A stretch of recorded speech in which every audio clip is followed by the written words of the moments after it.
Movie के start में हमें एक घना जंगल दिखाया जाता है जहाँ पर हम दो आदमियों को देखते हैं। ये दोनों आदमी जंगल में पिग का शिकार करने के लिए आए थे। तभी वहाँ पर एक बहुत बड़ा स्नेक आ जाता है जिसको मेगा बुआ स्नेक भी कहा जाता है। वो आकर इन दोनों आदमियों में से एक को पकड़कर खा जाता है। दूसरा साथी जिसका नाम वॉकिन था वो वहाँ से अपनी जान बचाकर भाग रहा था। वॉकिन किसी तरह से भागता हुआ बीच पर पहुँच गया था जहाँ पर जाकर वो देखता है कि उसकी बोट वहाँ पर टूट चुकी थी, मगर अभी भी मेगा बुआ स्नेक उसका पीछा कर रहा था। नेक्स्ट सीन में हमें इसी जंगल में एक हेलीकॉप्टर आता हुआ दिखाई देता है। इस हेलीकॉप्टर में एक रिसर्च की टीम थी। इस टीम में टोटल 6 लोग थे और इनकी टीम को एक डॉक्टर लीड कर रहे थे। ये टीम वहाँ पर कैंप लगाती है और रात को बैठकर जब ये बातें कर रहे थे तभी वहाँ पर वही आदमी वॉक इन आ जाता है। इनकी टीम में जो एक लड़की थी वो उस पर गन पॉइंट कर लेती है। वो आदमी आकर इनको सारी कहानी बताता है कि उसके साथ जंगल में क्या क्या हुआ, मगर यहाँ पर ये आदमी इन सब लोगों को उस मेगा बुआ स्नेक के बारे में बिल्कुल भी कुछ नहीं बताता कि वो साइज में कितना ज्यादा बड़ा है और वो एक झटके में ही एक आदमी को पूरा निकल जाता है। यहाँ पर डॉक्टर उस आदमी वॉकिन से कहते हैं कि परसों हमें हेलीकॉप्टर लेने के लिए आ जाएगा और जब तक तुम हमारे साथ रह सकते हो। इनके पास कोई एक्स्ट्रा टेंट नहीं था, इसीलिए ये आदमी बीच के किनारे पर जाकर सो जाता है। अगली सुबह जब डॉक्टर अपना शूज पहन रहे थे तो वो अचानक से चिल्लाने लगते हैं। उनके शूज में से एक जहरीला स्पाइडर निकलता है जिसने डॉक्टर को काट लिया था। डॉक्टर के स्टूडेंट उनको फर्स्ट एड करने की कोशिश कर रहे थे तभी वहाँ पर वो आदमी वॉक इन आ जाता है और आकर सबसे कह रहा था कि जरूर डॉक्टर को जहरीले स्पाइडर ने काटा होगा और बिना किसी ट्रीटमेंट के डॉक्टर के पास सिर्फ 36 घंटे हैं। इसके बाद डॉक्टर हेलीकॉप्टर हेडक्वार्टर में कॉल करते हैं। वहाँ पर उनकी जब रिसेप्शनिस्ट से बात होती है तो कहते हैं कि मुझे एक जहरीले स्पाइडर ने काट लिया है, जल्दी हेलीकॉप्टर भेज दिया जाए। मगर वो रिसेप्शनिस्ट लड़की ये कह रही थी कि परसों तक हेलीकॉप्टर आ सकता है क्योंकि वेदर कंडीशन कुछ ठीक नहीं है। वो आदमी कहता है कि परसों तक तो आप अपने पाँव पर भी खड़े नहीं हो पाओगे, इसलिए वो अब यहाँ पर इनको हर्बल ट्रीटमेंट के बारे में बताता है। मगर इस हर्बल ट्रीटमेंट के लिए उन्हें जंगल में जाना होगा। वो इनको एक फ्लावर के बारे में बताता है जो जंगल के बीचों बीच है। उस फ्लावर से डॉक्टर बिल्कुल ठीक हो सकते हैं। यहाँ पर जो ये रिसर्च टीम थी इनमें से एक लड़की कहती है कि मैं डॉक्टर के साथ रहूंगी और बाकी के 4 लोग वॉकिंग के साथ जंगल में निकल जाते हैं उस फ्लावर को ढूंढने के लिए। जब ये लोग काफी ज्यादा चलने के बाद जंगल के बिल्कुल बीचों बीच जाकर उस फ्लावर के ट्री को देखते हैं तो वो जो आदमी वॉकिंग था इसके अलावा सब लोग हैरान हो जाते हैं क्योंकि उस ट्री पर बहुत सारे स्नेक्स लिपटे हुए थे। वॉकिन यहाँ पर कहता है कि हमें इन स्नेक्स को बगैर जगाए यहाँ से ये फूल लेकर जाना होगा, मगर मैं इस दरख्त पर नहीं चढ़ सकता। अब इनकी टीम में से एक लड़का तैयार हो जाता है कि वो इस दरख्त पर चढ़कर इस फ्लावर को ले लेगा, मगर यहाँ पर वही मेगा बुआ स्नेक आ जाता है। ये सब रिसर्च टीम हैरान हो जाती है क्योंकि इन्होंने अपनी लाइफ में इतना बड़ा स्नेक कभी नहीं देखा था। तो ये सब लोग डरकर भागने लगते हैं। जब ये थककर थोड़ा सा रुकते हैं तो ये मेगा बुआ स्नेक के बारे में बात करते हैं। तभी ये लोग नोटिस करते हैं कि इनके साथ इनकी टीम का एक मेंबर नहीं है। ये सब लोग उसको आवाज देने लगते हैं। दूसरी तरफ उस टीम मेंबर को भी ये रियलाइज हो गया था कि वो अपने ग्रुप से अलग हो गया है। तभी अचानक से उसको एक आवाज सुनाई देती है और वो डरकर छुप जाता है और वो बिग स्नेक उसको जकड़ लेता है और खा जाता है। दूसरी तरफ वो आदमी वॉकिन उन सबको मना कर रहा था कि प्लीज जोर से आवाज मत करो, तुम्हारा साथी तो यहाँ पर नहीं आएगा, मगर हाँ कोई और मुसीबत यहाँ पर जरूर आ सकती है।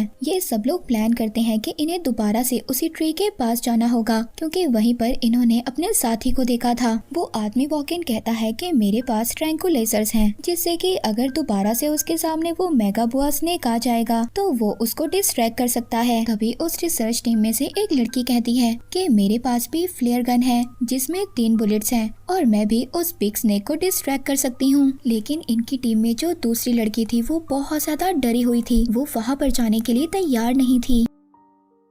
अब वो लड़की भी उनके साथ जाने के लिए तैयार हो जाती है। वो अकेली क्या कर सकती थी। इसके बाद दूसरी तरफ हम उस लड़की को देखते हैं जो डॉक्टर के साथ रुकी हुई थी। वो बार बार कॉल्स कर रही थी मगर कोई भी पायलट अपना हेलीकॉप्टर यहाँ पर लाने के लिए तैयार नहीं था। उधर हम हेडक्वार्टर में देखते हैं जहाँ पर उस लड़की रिसेप्शनिस्ट के पास एक पायलट आता है और वो उस लड़की पर गुस्सा हो रहा था। तुमने उन लोगों को हेलीकॉप्टर क्यों जाने के लिए दिया, वो जगह बहुत ज्यादा खतरनाक है। वो लड़की कहती है कि उन्होंने वहाँ पर जाकर कुछ रिसर्च करनी थी और उन्होंने उस हेलीकॉप्टर के लिए अच्छे पैसे भी दिए थे। मगर अब वो पायलट जाने के लिए तैयार हो जाता है, हालांकि उसने कुछ सालों पहले ही अपना ये पायलट का काम छोड़ दिया था। हमें जंगल का सीन दिखाया जाता है। वो आदमी वॉकिन वहाँ पर अपने साथियों के साथ उसी ट्री तक पहुँच गया था। इनकी टीम में से एक लड़का उस दरख्त पर चढ़ने की कोशिश करता है। तभी वो जो दूसरी लड़की थी वो फ्लेयर गन से फायर करती है, मगर वो उस स्नेक को नहीं लगती। तभी वहाँ पर वॉकिन अपने ट्रैंकुलाइजर गन से उस पर वार करता है, जो उसकी गर्दन में जाकर लगती है और उस बिग स्नेक के मुंह से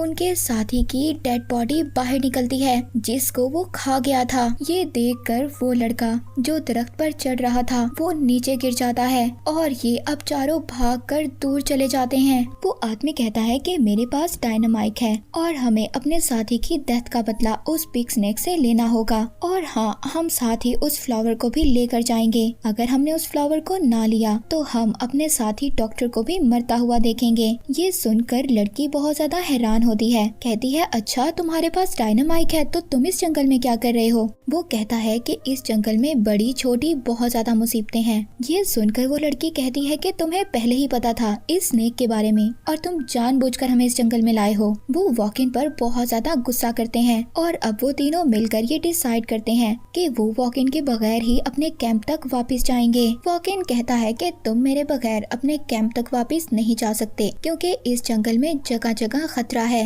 और बहुत सारे हंटर्स ने तो यहाँ पर अलग अलग किस्म के ट्रैप को फिट किया हुआ है। रिसर्च टीम में से लड़का कहता है कि तुम भी हमारे साथ चलो, मगर वॉकिन वापस नहीं जाना चाहता था। वो तो उस बिग स्नेक को मार कर अपना नाम मनवाना चाहता था कि उसने उस बिग स्नेक को पकड़कर मार दिया। वो इस काम के लिए उन तीनों से भी हेल्प मांगता है, मगर वो तीनों उसको यहाँ पर छोड़कर अपने कैंप के लिए निकल जाते हैं। तो वॉकिन कहता है कि तुम तीनों के पास 1 घंटे का टाइम है और मैं जानता हूँ कि 1 घंटे के बाद तुम लोग वापस आ जाओगे मुझसे मदद मांगने के लिए। दूसरी तरफ डॉक्टर, जो अपनी टीम की एक मेंबर लड़की के साथ रुके हुए थे, वो वहाँ पर उस लड़की से कहते हैं कि मैंने आसमान पर एक फ्लेयर को देखा है। तो वो लड़की अपना ड्रोन कैमरा उड़ाकर जब चेक करती है तो उसे सब कुछ नॉर्मल नजर आता है, मगर तभी अचानक उसको उसके कैमरे में वो ही बिग स्नेक नजर आ जाता है। दूसरी तरफ वो तीनों जो जंगल में वॉकिन के बगैर ही आगे बढ़ रहे थे, तभी उनको आगे बहुत सारे स्नेक्स नजर आते हैं जो वहाँ दरख्तों पर लिपटे हुए थे। वो बहुत बड़े बड़े स्नेक्स थे और इनको रास्ते में बहुत सारे ट्रैप्स भी नजर आते हैं। अब ये वापस भागते हैं और ये लोग दोबारा से वॉकिन के पास आ गए थे। अब वो जो रिसर्च टीम में से लड़का था उसके पाँव पर तो चोट लग गई थी, वो दरख्त पर भी नहीं चढ़ पा रहा था। इस वजह से वॉकिन ये डिसाइड करता है कि वो उस दरख्त को डायनामाइट से उड़ा देगा और इससे वो मेगा बोआ स्नेक भी जाग जाएगा। तभी उस रिसर्च टीम में से लड़की रेंगते हुए आगे बढ़ती है और उसको वो फ्लावर मिल जाता है। तभी अचानक से वो बिग स्नेक आ गया था और उसके सामने गलती से इनकी टीम का लड़का आ गया था। वो स्नेक एकदम से अपना मुंह खोलता है और उस बेचारे को खा जाता है। ये देखकर अब वॉकिन उन दोनों लड़कियों को लेकर भागता है। वो बिग स्नेक भी इनका पीछा कर रहा था। ये तीनों भागते भागते एक केव में आ जाते हैं। केव में इन दोनों लड़कियों में से एक लड़की देखती है कि वॉल पर कुछ साइंस बने हुए हैं और वो ये साइन देखकर एक स्टोरी समझती है। तो ये स्टोरी समझकर इसको पता चलता है जब वो बिग स्नेक अपनी स्किन को छोड़ देता है तब कबीले वाले इस पर अटैक किया करते थे और इन स्नेक्स को मार देते थे। पर तभी उस केव में अचानक से छोटे छोटे स्पाइडर्स और उनके साथ एक बड़ी स्पाइडर भी थी जो इनका पीछा करने लगती है। इस पर जिस लड़की के पास फ्लेयर गन थी वो इस स्पाइडर पर अटैक करती है और उसकी बॉडी में आग लगा देती है। इसके बावजूद वो स्पाइडर इनका पीछा करते हुए केव से बाहर आ गई थी, मगर वहाँ पर बिग स्नेक भी था जो उस स्पाइडर के आगे आ गया था। इस स्पाइडर और बिग स्नेक के दरमियान में फाइट हो जाती है। इस बात का फायदा उठाकर वॉकिन उन दोनों लड़कियों को लेकर भाग जाता है। ये लोग भागकर जब आगे बढ़ते हैं तो इनको 1956 के जमाने की एक पुरानी लैब नजर आती है। उस लैब के बाहर एक केमिकल का तालाब था। वॉकिन इन दोनों लड़कियों को बता रहा था कि अगर कोई गलती से भी इस तालाब के अंदर गिर गया तो उसकी पूरी स्किन उतर जाएगी। दूसरी तरफ डॉक्टर भी अपने साथ उस लड़की को लेकर बेस कैंप से बाहर निकल गए थे। उनको रास्ते में उनकी रिसर्च टीम के लड़के का एक शूज मिलता है। वॉकिन उन दोनों लड़कियों के साथ लैब में आता है। वहाँ पर भी उनको छोटे छोटे स्नेक्स नजर आते हैं। ये उनको काट कर वहाँ पर आग लगा देते हैं। उस आग के लगाने की वजह से पूरे लैब में आग लग गई थी। ये लोग बाहर भी नहीं जा सकते थे क्योंकि बाहर वो ही बिग स्नेक था। वॉकिन यहाँ पर प्लान करता है कि तुम दोनों यहाँ से भाग जाओगी, उस वक्त तक मैं उस स्नेक को डिस्ट्रैक्ट करूंगा। वो लोग ऐसा ही करते हैं। वॉकिन जब उस बिग स्नेक को डिस्ट्रैक्ट कर रहा था तो वो दोनों लड़कियां भागकर फ्लाइंग टावर तक पहुंच जाती हैं। वॉकिन भी भागकर उस टावर तक आता है, मगर उसको फॉलो करते हुए वो बिग स्नेक भी उसके पीछे आ गया था। अब जब ये तीनों वहाँ से प्लेन से भाग रहे थे तो वो बिग स्नेक वॉकिन पर अटैक कर देता है और गलती से उसको साथ लेकर उसी केमिकल के तालाब में गिर जाता है। तभी वहाँ पर डॉक्टर और उनके साथ वो लड़की थी वो भी आ गए थे। ये दोनों उस तालाब में उस बिग स्नेक को देखकर हैरान हो गए थे। तभी ये अपनी रिसर्च टीम की दोनों लड़कियों को भी देख लेते हैं और उनको भुलाने की कोशिश करते हैं, लेकिन उनकी खुशी ज्यादा देर तक नहीं टिक पाती क्योंकि वो बिग स्नेक बगैर स्किन के ही उस तालाब से बाहर आ गया था।